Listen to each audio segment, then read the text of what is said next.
Alright, in this video I'm just going to be explaining a satin stitch.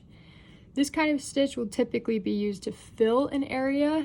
So if you're wanting like a solid color for a certain shade of mountain, or even just a circle that you're filling in for your own design, this is what's going to be used. Sometimes I'll mention a staggered satin stitch, but I'll show that in another video just because it does show a little bit more information. So how you're going to satin stitch is you're just going to come up just like a normal stitch. Anything you'd start, you come up through the back with your little knot, and then say I want to go to this area here. It's just going to make a large stitch, really solid, and it looks nice. Now this is where some people make a mistake because they want to save thread.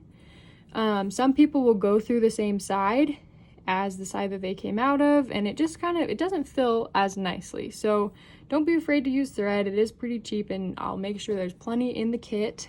But you're gonna go back through right where you started. So it's gonna create this kind of diagonal effect on the back, and then you're just gonna wanna come through it right next to it. So, and sometimes it may happen with this one. You can see this one filled pretty solid, so there's not really any white space, but sometimes even myself, I'll start a little bit too far away, and oh, see, I almost did that saving thread trick. Don't do that, it'll look bad.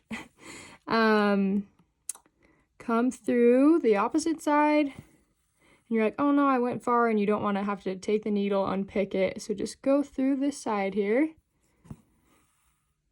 and then see how you have that gap. Don't be afraid to go back. It's really easy. It shouldn't get tangled at all.